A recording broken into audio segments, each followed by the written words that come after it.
think.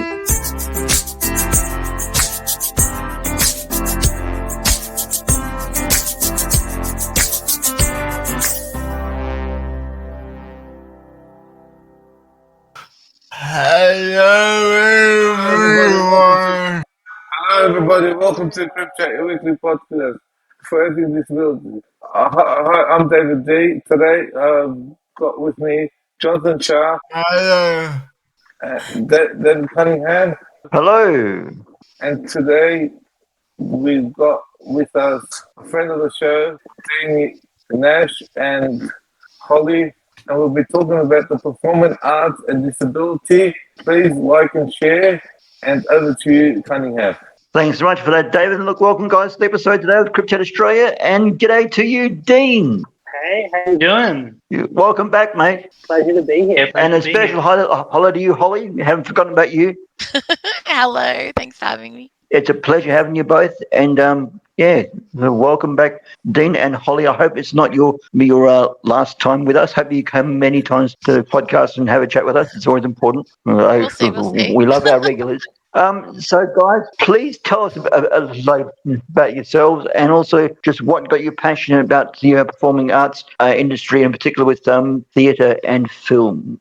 As David mentioned, I have been here before. The last time I was here, I was plugging in an album of mine just released. And so, I do that. I'm a musician. I'm an actor, a writer, and a composer at the moment. And I guess that the reason that myself and Holly are here is we're performing in a play at Flight Path Theatre in Marrickville, starting at the end of July, called Teenage Dick, which is a modern reimagining of Shakespeare's Richard III.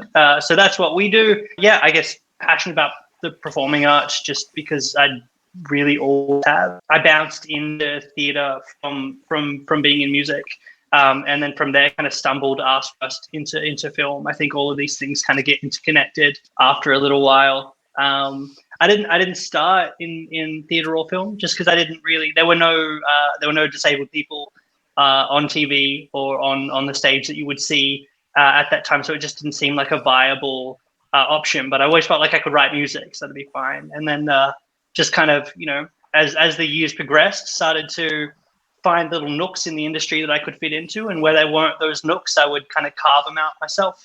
That's me. Mine's kind of similar. You never think about yourself as a person with a disability when you're little. You just think of yourself as a person. So you have your loves and your interests, which for me were like art and music and, obsessed with movies and TV shows, especially weird ones that had weird effects in them, like obsessed with The Fly when I was a little kid, and just how did they even manage to make that happen. I'd always been just interested in creating weird things ever since I was little. I'm acting with Dean in Teenage Dick, but it's going to be the first time I've acted since high school. I was really into acting at school, but like Dean said, there was no one with disabilities on stage or on TV in films. Like, I'm a person that uses a wheelchair, so that's, you never see that, especially in theatre. And I got told that I shouldn't continue acting in the HSC or after the HSC. And so I didn't. And so this whole experience has been really cool because the playwright has said that the people that are disabled in the play need to be cast as people with those disabilities. So going through the audition process was really interesting and enlightening, talking to different people about their experience with disability, even if they aren't disabled characters, just because they're in a play about it. We would ask people that were auditioning, what's their experience, especially at acting school.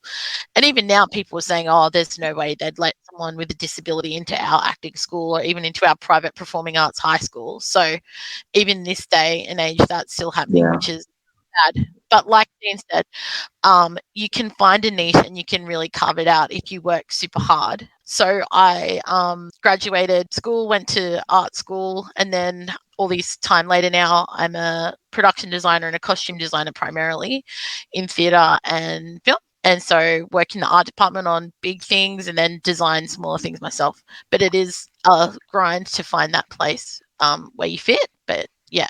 Okay, so I must ask both of you, this question as well, just off the back of that. Does the stage have wheelchair access Flight Path for the does. current Flight Path is like, production unit? you know, even me as someone who, you know, designs and builds sets in the theatres, drilling things together and that, I'm anxious when I go to a theatre because I don't know what kind of access it's going to have and all that kind of stuff. So I get nervous going to a theatre that I haven't worked in before because I don't know what it's going to be like. But if anyone's ever wants to go to the theatre ever and they have any kind of access worries, go to Flight Path. It's literally a flat box with the world's longest, flattest ramp up to it. Yeah, it's a great place for accessibility. Yeah, cold though. Fantastic. How about you, Dean? Yeah. Do you face access challenges as well or not? Look, my access barriers are a lot less. So not so much. Though when I was gigging primarily, and you're playing in pubs and small bars and attics of venues and stuff. You know, on behalf of my friends, I would always be calling venues to make sure they were accessible when we were playing at them. And so many times, carrying, like with permission, carrying friends' wheelchairs up massive flights of staircase into dingy venues to find out that the accessible bathroom was being used as a dressing room or a green room, all kinds of craziness. So I find, and a lot of theatre spaces, or even rehearsal spaces and stuff, are kind of repurposed from old factories and warehouses and things like that. So there's definitely no accessibility code or no up to scratch one for places a lot of the time. So it definitely does make it harder, both as a performer, but also for audience members and stuff as well. I find theatre, there's a lot of privilege in being able to access live theatre a lot of the time. So like, and that sounds like one more episode we could cover, right? A story we could cover is access in the performing arts community. Yeah. How long have you got? Yeah. Yeah, 1,000 years. It'd be a good episode, I think. Not knowing what your disabilities are you both on wheelchairs or? I'm not. I'm hemiplegic, mostly. Can move around quite independently 90% of the time. I am. Yeah, I just use a manual wheelchair. I had a random blood clot on my spinal cord when I was a fetus. Very random. You must be a good carpenter. Yeah, I'm a great carpenter, actually. Holly's building all the sets for our show, and the designs look incredible, absolutely incredible. What's the best thing you've built? I built a set for my graduating year at Enmore Design Centre, and it was like it looked like massive steel beams that were all rusted and like rusted wrought iron, but actually it was made of CNC cut MDF stapled to a whole bunch of pine truss built. It's on my website. And we built a big fake terrace house. Wow. And then painted it all in this like crazy hypercolor kind of trippy look, and then painted this like really super realistic fake floor that looked like real wood. Just lots of cool stuff like that. If you like, do you want to share your website?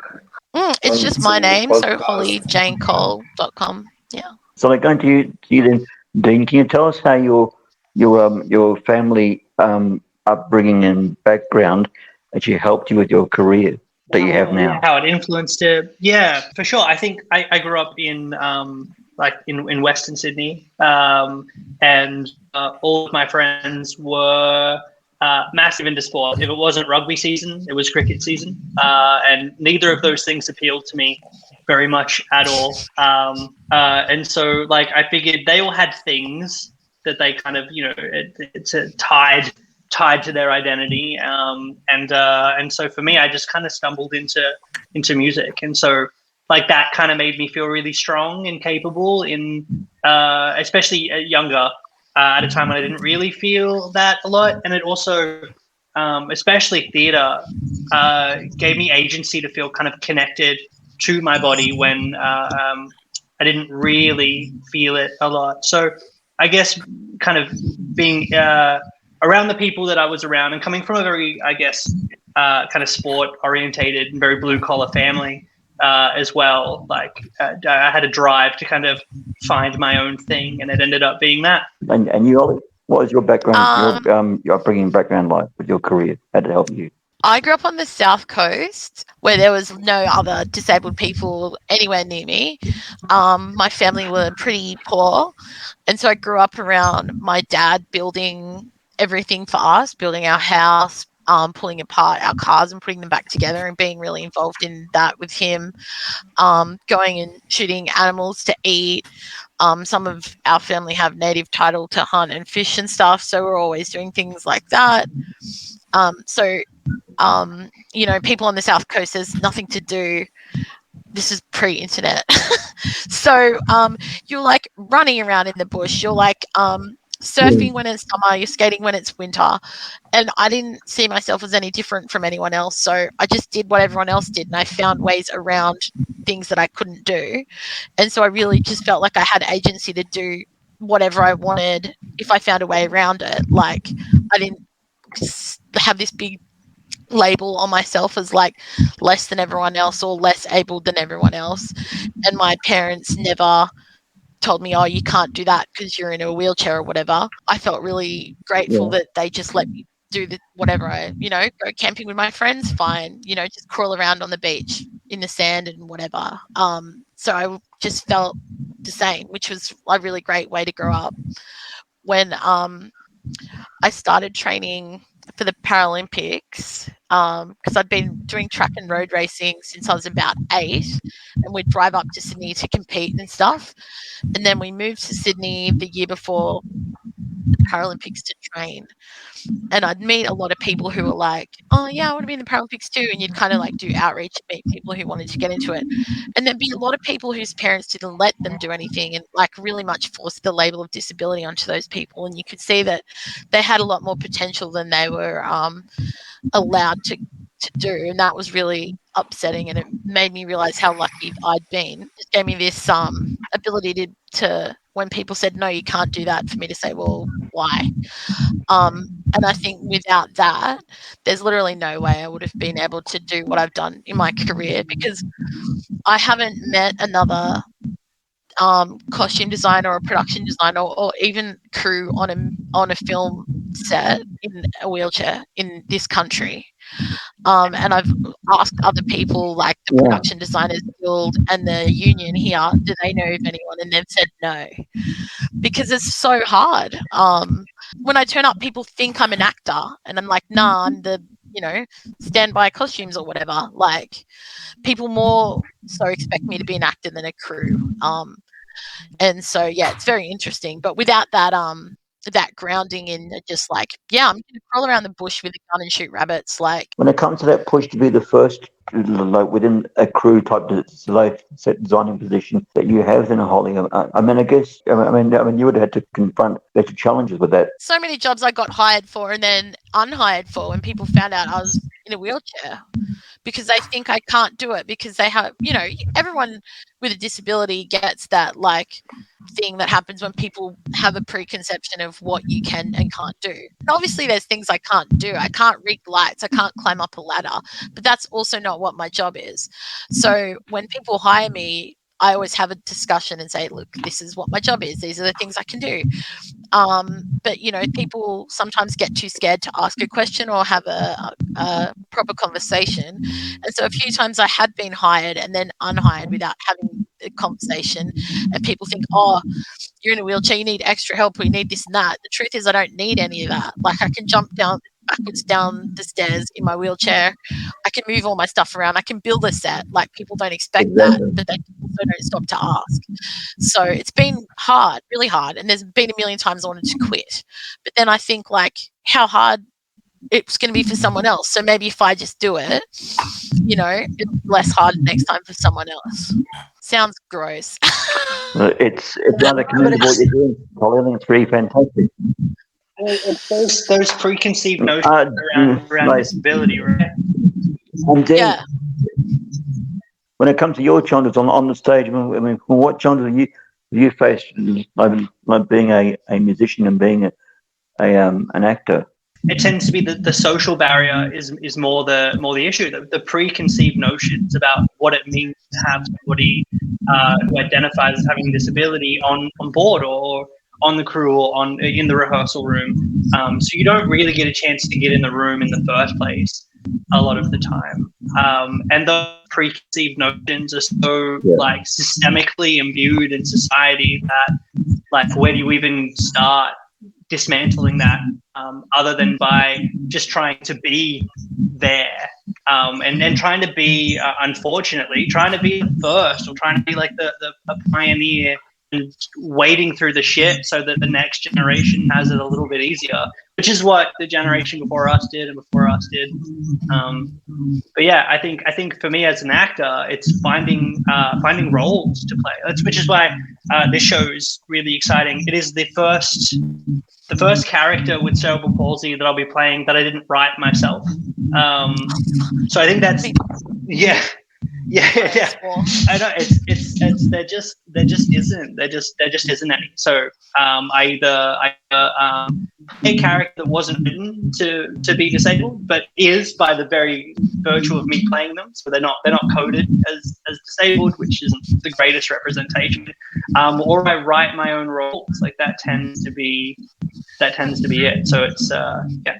Fantastic, yeah, that's really great. Guys, questions? Don't you just hate when they preconceive what you can and what you can't do? Yep. Hate it. Because I get that with me also. Yeah, on a daily basis, people do it. On a daily basis. Yeah. They tell you what you can do, what you can't do. Because when I was able to see, I was always changing the light or fixing anything, and then at home, because something's wrecked, they'll whisper it. They won't let me know because they'll know I want to do it, even though I can do it, but they'll hide it from me. Yeah, I feel like it's a daily struggle to maintain composure, and not. I find it hard every day not to get mad about it because just everyday people just look at you and just make a judgment and just treat you weird because of it. And it's pretty infuriating. Yeah, look, I think so. I don't think there's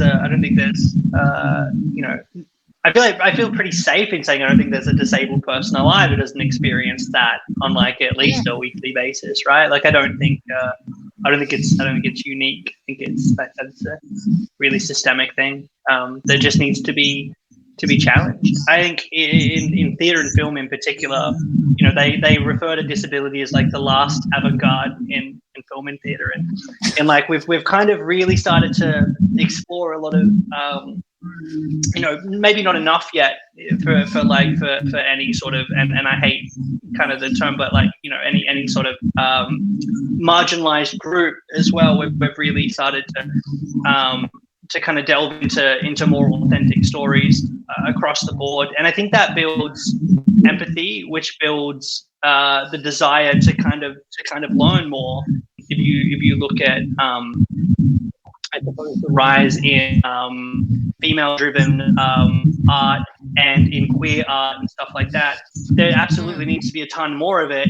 But the fact that it kind of has its roots in the 90s, you look at the etymology of that, you look at like for 90s and early 2000 rom-coms, you only had like the really flamboyant gay best friend. Like that was the only archetype that you could have. But then over the decade or so, we've been allowed to create more nuanced and characters, and suddenly gender and sexuality don't have to be the very center of these characters. Because slowly we started off with a society that kind of done that, and then it kind of grew as we created human stories of connection, so it wasn't just queer stories or gay stories, it was human stories that had those elements, and I think we've really yet to do that with disability that much. And so unless you've got, I think you can really see the correlation between funding going to things and those stories coming out, even if that's over quite a long period of time. Because it used to be that there was lots of funding for diverse mentorship placements and development of things, but so often they were for BIPOC, queer, feminist stuff, but disability was never a category that's covered. And last time I looked, STC didn't have disability covered in any of their mentorship programs. So places like the Hayes have disability covered in their mentorship stuff. I know Malthouse Theatre does, but like some big companies don't have disability covered under their like diversity mentorship and support placement programs. So it's just a massive block in the road.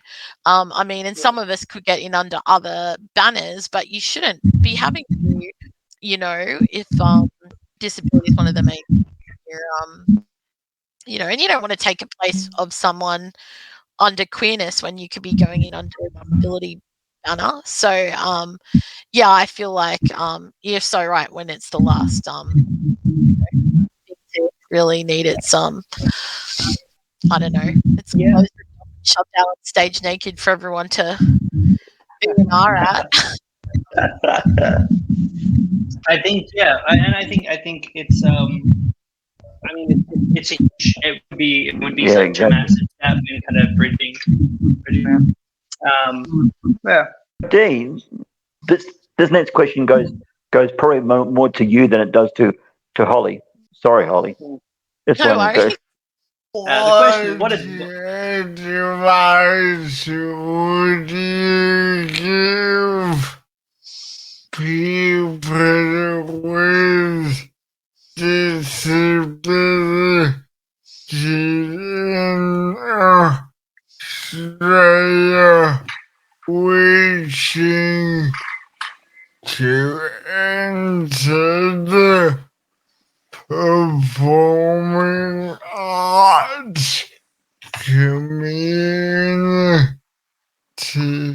I think Holly could absolutely chime in on this as well, especially from the behind the scenes aspect of performing arts, which we absolutely definitely need more people who identify as having a disability in that area as well. But as for just in general performing, I'd just say do it. In all honesty, you're going to have a million. You're going to have people who tell you not to. You're going to have people who tell you maybe don't do it for the HSC, right? And you're going to have people who kind of tell you it's a bit of a pipe dream. But you know what? Anybody going into the arts is going to have people telling them that it's a bit of a pipe dream and maybe they shouldn't do it. But if you love it, go for it. Just be prepared to do things differently, just a little bit differently. You're going to have to make your own shots a lot of the time.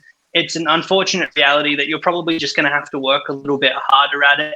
But I mean, if more people are doing it, then we kind of, I don't know, we start to bridge that gap, So jump in, be loud about it, be vocal, and take up space, be unapologetic about that. I think that's the best advice I could give.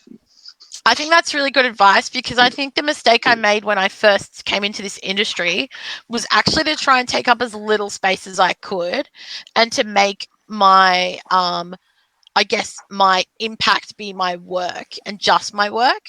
But then I was like, actually, my work is amazing and I can speak for my work, and then I can speak for like how much everything sucks and needs to be better, and I can do both those things. I don't just have to do one, and actually just sitting there quietly and doing good work isn't only just one thing that you can do.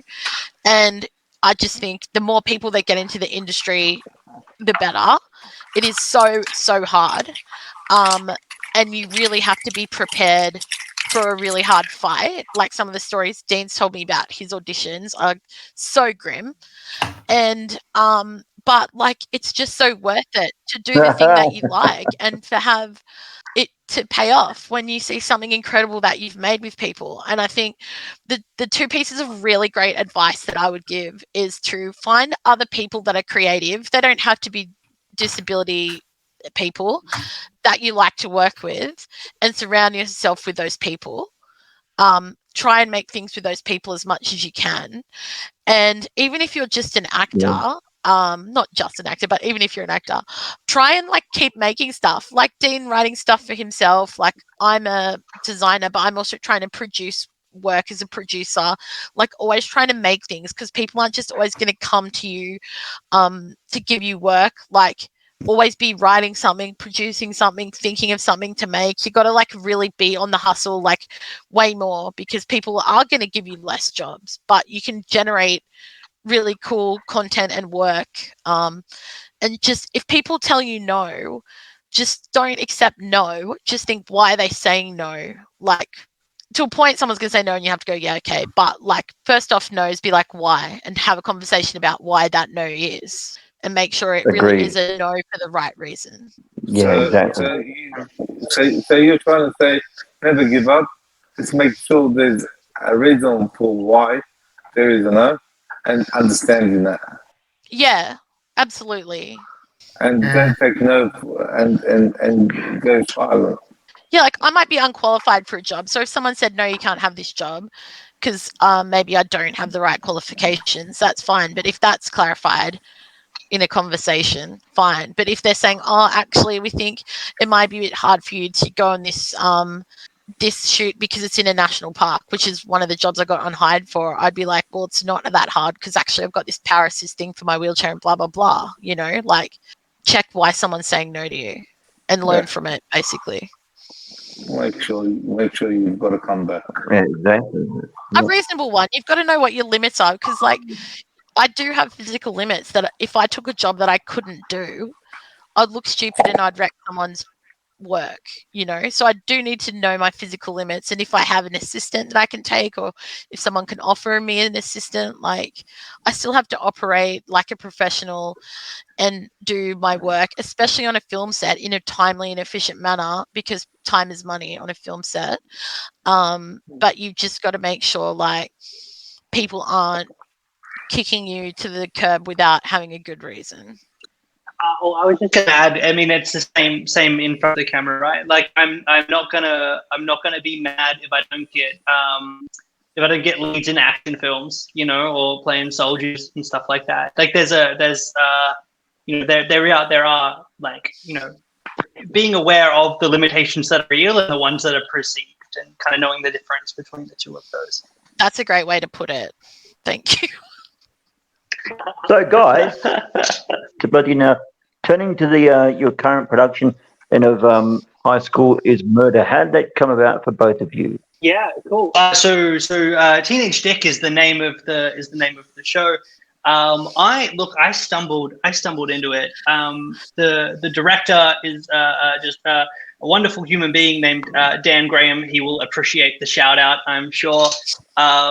He was. Yeah, sup, Dan? You know, he did this show in Perth pretty recently, and he was chatting about it. And he asked me if I'd be interested in auditioning, and I said no to start with, because it is set in a high school. And for anybody listening along in the podcast, I'm a 33-year-old man who looks about 38. So I was like, maybe not the best fit, Dan. And then he asked me if I would like to come on as a sound designer instead. And I was like, yes, that I can do. And he sent me the script, and I read the script, and I fell in love with the script. And I called him back and I said, damn it, Dan, I'll audition. And then the rest is history. Oh dear.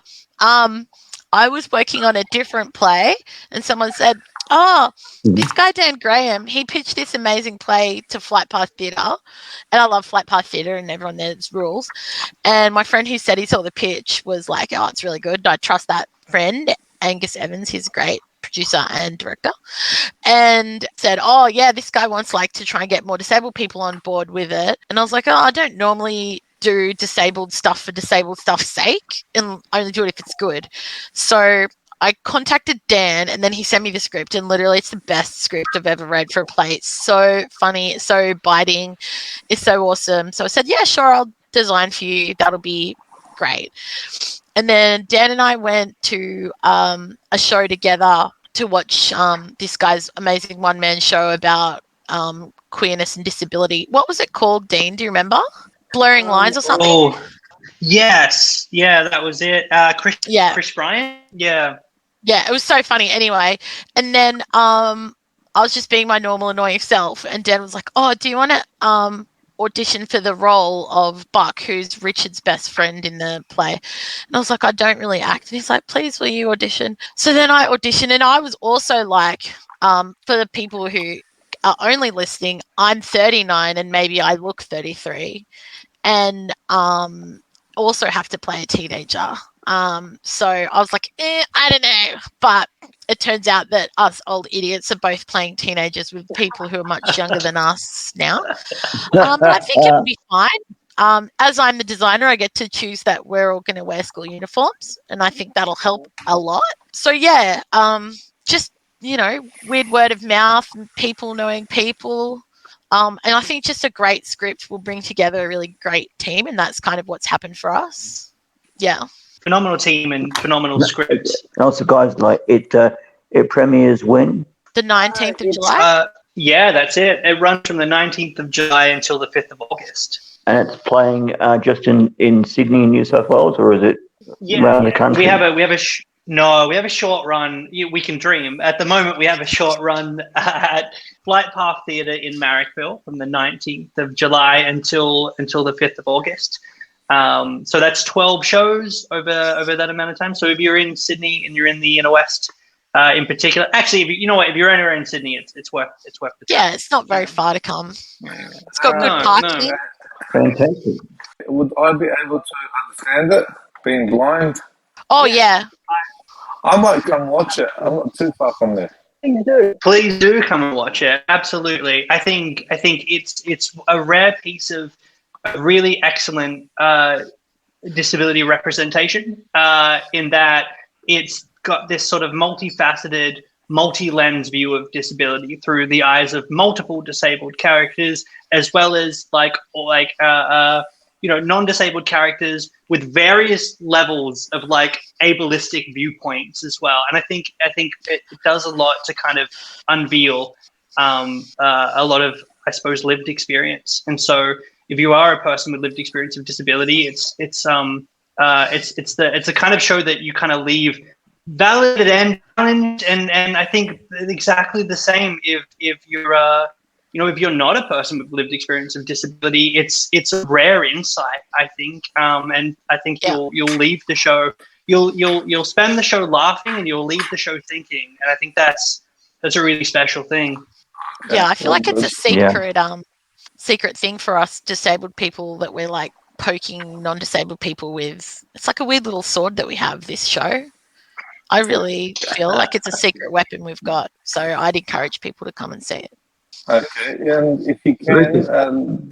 tell us when you're coming, because we're going to do accessibility tour of the set and the props and stuff too for people who have vision impairment if they want to come. So do we get backstage privileges with the backstage is worse than the front stage, let me tell you. It's a little theatre that doesn't even really have a backstage. Oh, geez, how disappointing. See? Terrible. Shocking. We'll save you a good seat. Just let us know when you come. Excellent. We'll do that. So guys, when it comes to stress, how do you both actually manage stress in your careers? I think it just becomes I think from a performing standpoint, there is good stress and there is bad stress, and I think we need the good stress as a motivator and sometimes as part of your characterization and part of your process.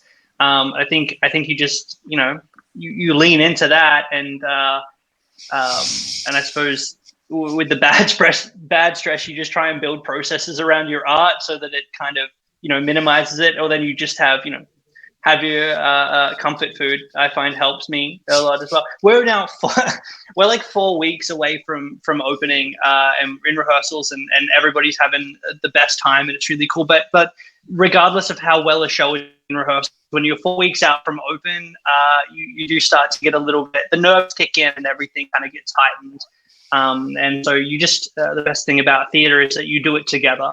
I think that's the best way to manage stress in these situations, together. Yeah, that's a good answer. How about you, Holly? I find like stress in my job is good. I feel like I never feel quite right unless I'm stressed and rushing, and as long as there's something that I can act on in in a stressful situation, I feel fine. Like I love moving forward. Maybe I'm like a shark in another life where I've got to keep swimming, got to keep chasing. I struggle with stress that I can't act on or have anything to do with. Kind of like, people treating us weirdly or things like that. I struggle with that kind of stress, and so I feel like I kind of channel that into work stress, like maybe doing too many jobs or taking on too much work, that kind of thing. So that's probably not great, but that's what I do. But it is really great to be part of a good team. So your stress is more like trying to prove to others that you can do what they're asking of you. I probably feel like I'm more keeping my mind like just totally overwhelmed so I don't have to think about just idiots, if that makes sense. Yeah. Understood. Yeah. Probably I used to feel like that. Like maybe in my 20s, I had a real thing to prove. But now that I'm older, I'm like, I don't have to prove anything to anyone. Yeah, understood. But I don't want to also think about any of those people that are weird in the street. So I'm just like, let's work now. You know what's funny? Today I was walking and a lady told me you're brave. What? Yeah. Oh, it must be so hard work. Yeah, it's the worst. You're walking. You're walking. You can't see. Yeah. Okay. Oh, yeah. Thanks. So, we come to our very, very last question now. Oh, beg your pardon, we got a comment. Jonathan, can you read that for us? From Sarah, the theater I booked to perform told me only 4 weeks before the show that the lift onto the stage was broken and they were not fixing it, and I was the performer. I need to do it on the stage. They cancelled my show. It took months to find someone who told me about it. Wow. Yeah, look, I think, and having venues and stuff and companies neg on contracts over accessibility is unfortunately way too common. I think there's this thought process that accessibility is, having accessibility set up in these venues is a privilege rather than a right, which is But I think that it's unfortunate. I'm really sorry to read that. Yeah, really that's shitty.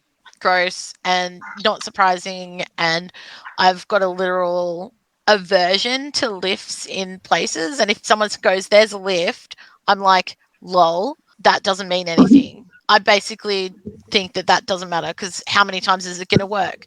Or is it going to be covered in stuff? Or is there going to be things in front of it? Like, that's terrible. So many times when I'm on location filming somewhere, people go, yeah, there's toilets. I go, are there? Are there disabled toilets? They go, oh, yeah, there are. I go, okay. And then I go and there's no disabled toilets. Or I go and there's not even a toilet that's wide enough for me to fit in, even if it's not a disabled toilet. And I told them, like, there won't be toilets. I promise you there won't. And there's not. So I just, like, literally can't drink or go to the toilet all day, even though I told someone, I bet there won't be toilets, and they promise you there are. Like, you just get to this point where you don't trust anything anyone says, and it just makes you not want to do anything, which is, like, terrible. And I don't know what much you can say to a comment like that except for, like, sorry and totally understand what you're going through. What theatre? That's terrible. Sounds like a story for us to cover. I'm thinking Yeah, go to thanks, Shar. Enmore because they don't need a lift. I shall be making some follow-up inquiries. Yeah, do that. I think in coming weeks to pursue this issue, because I think it's quite telling. When you build your ramps, do you usually put edges on there so the curbs so your wheelchairs don't pull off? So There's already a don't stage pull off? there. So I don't have to build a Okay. stage. There's already is one. Okay. And it's just up to the theatre whether that's accessible or not, depending on which theatre that I'm in.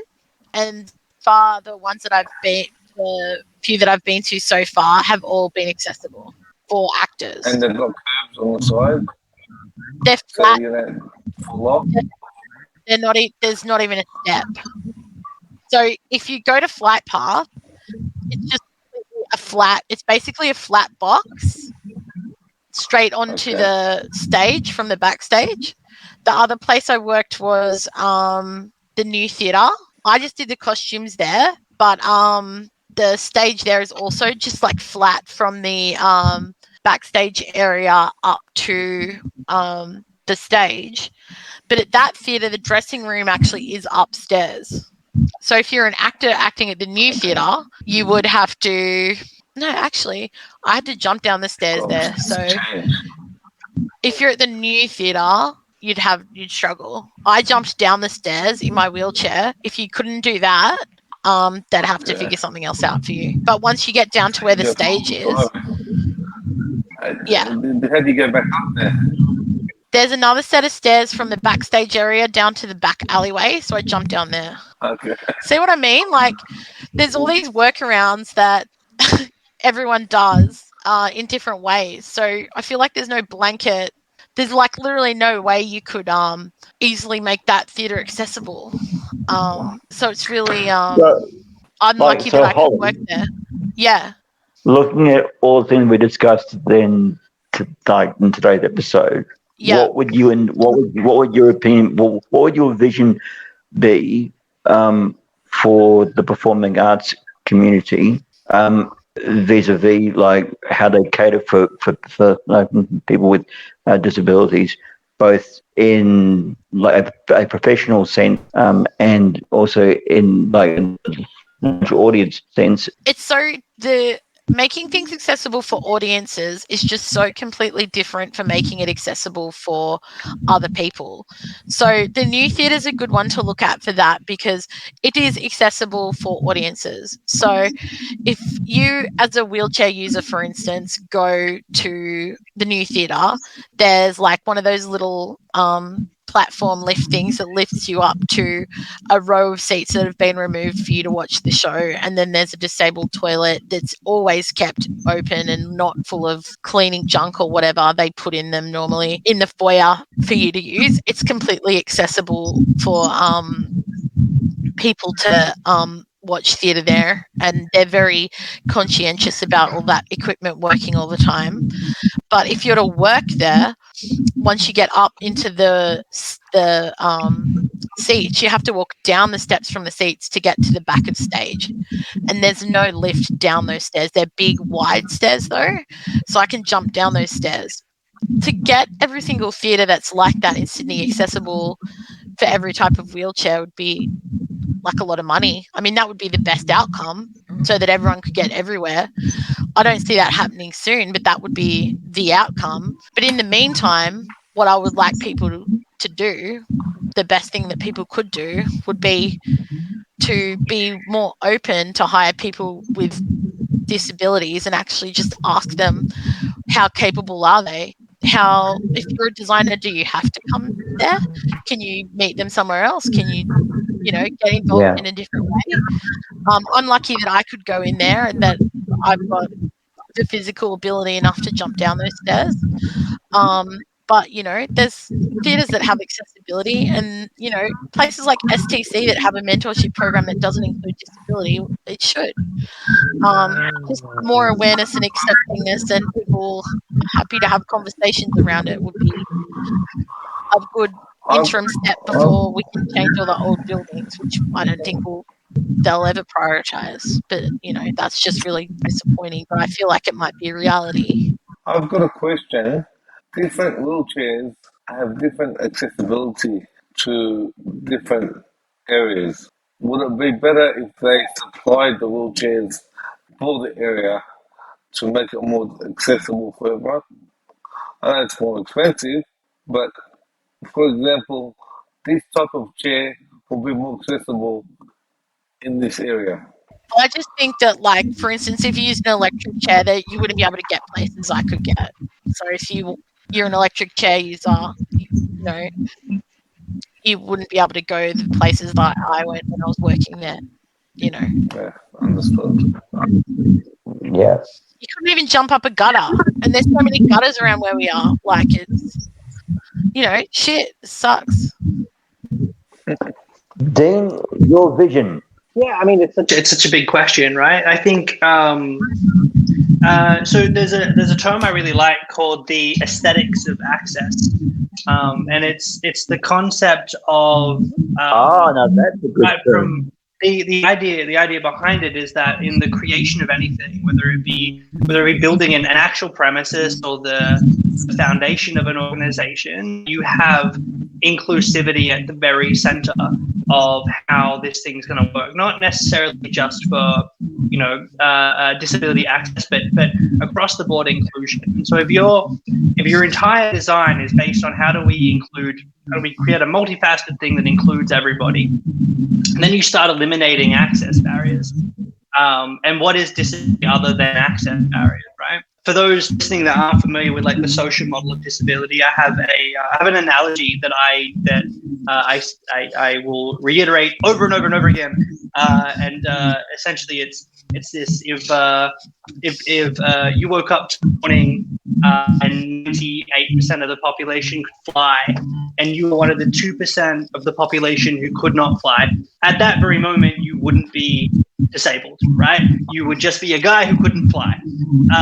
But fast forward like 2 years down the track, and all of a sudden nobody's maintaining roads anymore, and the entry into buildings is on the 3rd or 4th floor with no staircases that go up to it. And socially, people are like, oh, loath to hire you because they don't want to do anything about that. And suddenly they're creating terms like, walkies instead of flyies or whatever. All of a sudden now you have physical and social barriers. Now you're disabled.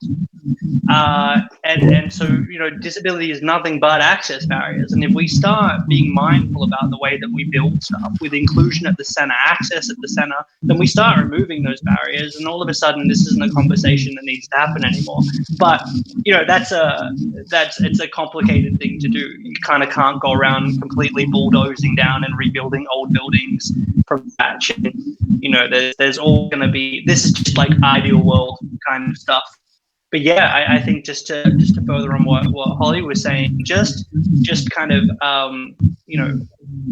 just hiring people with lived experience of disability more is huge. Just for those conversations, just for paving the way, is a huge step. Huge.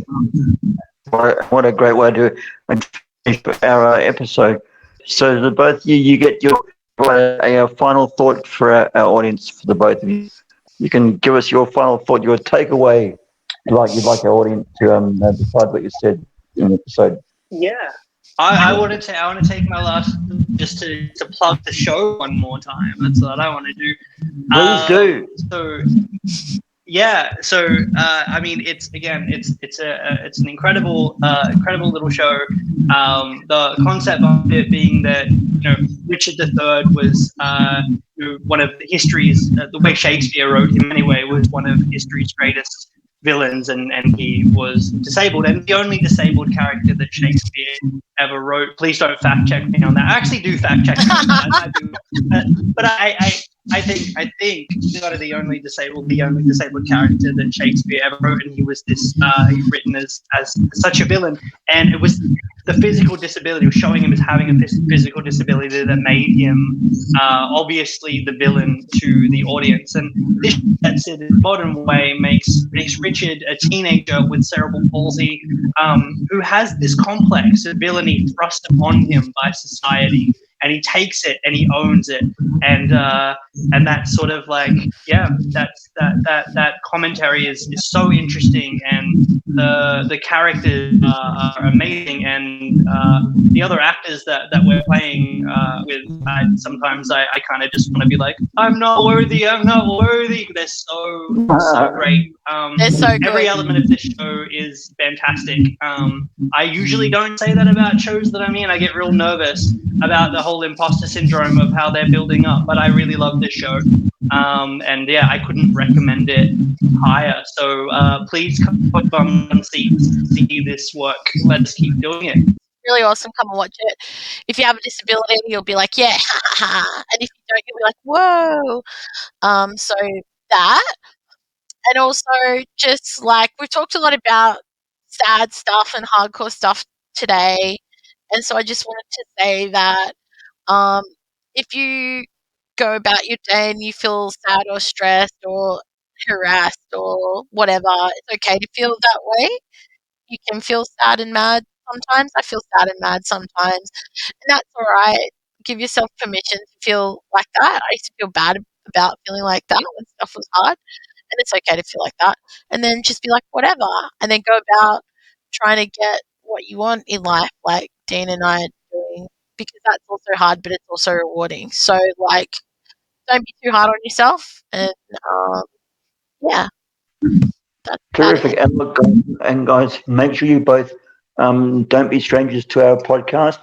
Please, Holly, make sure you're welcome to come back whenever you wish to have a chat with us again. No worries. Don't be strangers.